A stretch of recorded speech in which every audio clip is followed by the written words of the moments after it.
Cerita dibuka dengan memperlihatkan seorang bocah bernama Craig yang baru saja kehilangan ibunya. Craig diminta untuk menyampaikan sebuah pidato tentang keagamaan. Cara berpidato Craig pun menarik perhatian seorang pria lansia yang bernama Tuan Harrigan atau yang kita panggil dengan nama Tuan Han. Pada suatu ketika, Tuan Han menghampiri rumah dari Craig dan menawarkannya sebuah pekerjaan untuk membacakan buku cerita miliknya.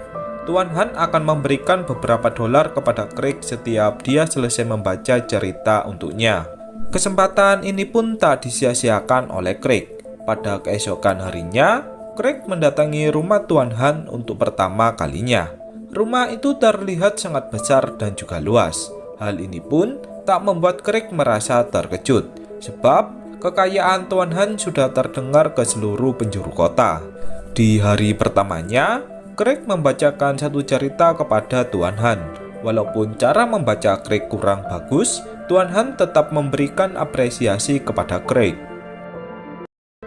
Hari demi hari telah dijalani oleh Craig, hingga pada suatu hari ketika Tuan Han tak ada di kursinya, Craig merasa penasaran dengan salah satu almari yang selalu tertutup. Saat Craig ingin membukanya, datanglah Tuan Han yang mengatakan jika di dalam almari itu terdapat rahasia yang mengerikan. Pada suatu hari, Craig merasa penasaran dengan asal-usul dari keluarga Tuan Han. Craig pun mencoba mencari di internet tentang latar belakang Tuan Han.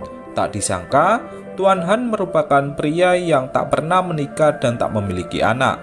Bahkan, Tuan Han memutuskan tali persaudaraan dengan saudaranya. Sebab itulah, hanya ada beberapa pembantunya saja di rumahnya. Saat hari gajian tiba, Craig mendapatkan selembar tiket lotre yang diberikan oleh Tuan Han. Sayangnya, lotre itu pun ternyata zonk.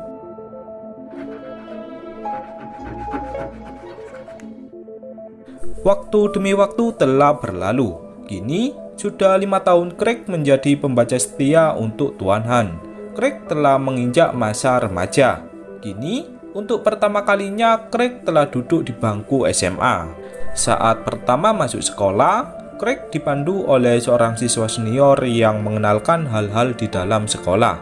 Hal yang pertama tentang seorang siswa yang selalu melakukan perundungan. Siswa ini bernama Kenny. Craig pun tak sengaja menatap Kenny saat dia sedang bersandar di dinding kelas. Hal yang kedua, Craig dikenalkan tentang kantin populer para siswa. Meja di kantin ini terbagi menjadi beberapa bagian, dan untuk pembagiannya, mereka digolongkan berdasarkan jenis handphone yang mereka pakai. Yang paling populer adalah golongan pengguna iPhone. Saat Craig akan pulang, Kenny atau siswa perundung sebelumnya memaksa Craig untuk membersihkan sepatunya. Apabila Craig menolak, Kenny akan menghajarnya. Beruntungnya, datanglah guru biologi bernama Ibu Hurt yang langsung memarahi Kenny. Setibanya di rumah, Craig memohon kepada ayahnya agar dia dibelikan iPhone. Can I get a cell phone? Ayah Craig yang belum memiliki cukup uang, dia berjanji akan membelikan iPhone untuk Craig suatu saat. Pada sore harinya, Craig kembali menjalani rutinannya dengan membacakan buku cerita kepada Tuan Han. Singkat waktu, acara Natal pun kini telah tiba. Craig mendapatkan hadiah dari Tuan Han berupa kartu lotre. Kali ini, Craig mendapatkan keberuntungan dari kartu loterenya yaitu sebesar $3.000. $3,000. Craig juga mendapatkan kado spesial dari ayahnya berupa iPhone. Saat berada di sekolahan, Craig bergabung dengan anak-anak pengguna iPhone yang rata-rata golongan kelas atas. Saat sore hari, Craig kembali menjalani rutinannya dengan membacakan cerita untuk Tuan Han. Setelah membaca cerita, Tuan Han bertanya mengapa Craig sangat setia kepadanya. Untuk usianya yang sekarang, Craig pasti memiliki waktu yang lebih menyenangkan di luar sana. Craig pun menjawab jika hanya Tuan Han lah yang sefrekuensi dengannya. Di hari berikutnya, Craig memberikan hadiah iPhone untuk Tuan Han. Tuan Han pun menerimanya dengan senang hati walaupun dia bisa memborong satu toko iPhone. Tuan Han sebenarnya tak ingin menggunakan alat elektronik, sebab hal itu pasti akan menghabiskan waktunya. Namun, Craig menjelaskan kepada Tuan Han jika dengan handphone ini, maka mereka bisa mencari berbagai informasi dengan sangat cepat. Craig mengajarkan Tuan Han tentang cara memakai handphonenya. Keesokan harinya, Tuan Han bertanya tentang cita-cita dari Craig. Craig pun menjawab jika dia ingin menjadi seorang penulis jurnal maupun pembuat naskah film. Tuan Han memberikan motivasi kepada Craig agar Craig mencapainya dengan usahanya. Maksud dari Tuan Han ini adalah Craig tak boleh bergantung kepada seseorang dalam menggapai impiannya. Esok harinya, rumah Tuan Han terlihat sangat sepi.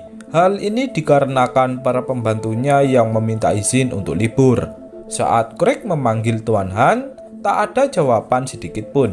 Ketika Craig memasuki ruangan biasanya, betapa terkejutnya dia setelah melihat Tuan Han yang sudah tak bernafas. Craig yang panik pun, dia langsung menelpon ayahnya dan mengabarinya tentang keadaan dari Tuan Han. Pada akhirnya, Tuan Han pun dinyatakan telah tewas. Seseorang yang sangat berjasa bagi Craig kini telah tiada. Craig mencoba mengirimkan pesan kepada Tuan Han jika dia merindukannya. Saat acara doa bersama untuk Tuan Han, Craig mengatakan jika kenangan indah yang dilaluinya bersama Tuan Han tak akan pernah dia lupakan. Craig kemudian memasukkan telepon di dalam saku milik Tuan Han.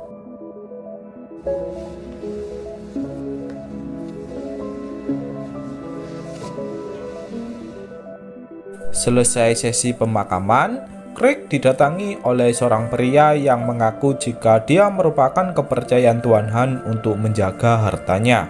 Craig mendapat wasiat dari Tuan Han yang dititipkan kepada pria itu. Saat Craig membukanya, Tuan Han memberikan sebagian hartanya kepada Craig sebesar $800.000.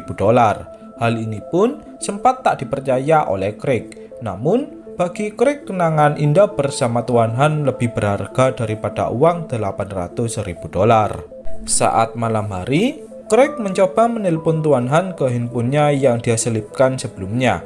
Craig mengatakan jika dia sangat merindukannya. Saat pagi harinya, betapa terkejutnya Craig setelah mendapat balasan dari Tuan Han yang berisi beberapa huruf C. Craig berfirasat jika Tuan Han mungkin saja masih hidup. Namun, ayah Craig pun berpendapat jika saluran telepon dari Tuan Han mungkin saja diretas oleh seseorang. Craig yang merasa ingin tahu, dia pun langsung mendatangi makam dari Tuan Han. Di makam itu, Craig mencoba menelpon Tuan Han.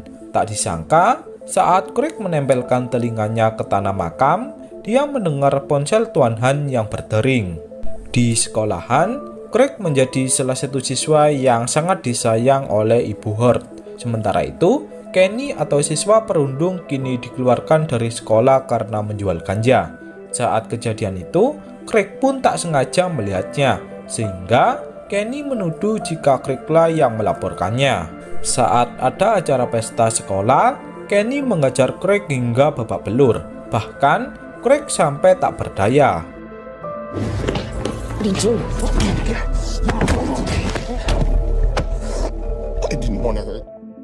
Ibu Hurt yang melihatnya pun langsung mengobati Craig.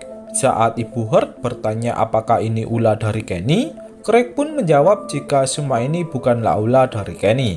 Craig tak ingin Kenny terkena pidana hukum. Saat di rumahnya, Craig merasa kesepian karena tak ada teman untuk diajak bercerita. Craig kemudian bercerita melalui panggilan telepon yang dia tujukan kepada Tuan Han. Craig bercerita jika dia telah diajar oleh Kenny hingga babak belur. Pada keesokan harinya, terdapat berita mengejutkan jika Kenny meninggal secara mengenaskan. Craig pun merasa sangat bersalah karena menganggap jika kejadian yang menimpa Kenny karena ulahnya.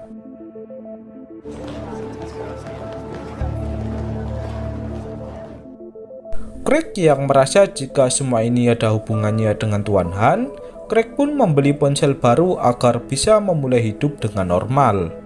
Donate it myself. My little sister needs one. Setelah membeli ponsel baru, Craig menyimpan ponsel lamanya agar dia tak terus-menerus mengingat Tuan Han. Singkat waktu, hari kelulusan Craig pun telah tiba. Craig mendapatkan beasiswa untuk melanjutkan ke jenjang yang lebih tinggi. Craig diterima di salah satu fakultas negeri dengan jurusan jurnalisme. Hal ini sesuai dengan cita-cita dari Craig yang ingin menjadi seorang penulis.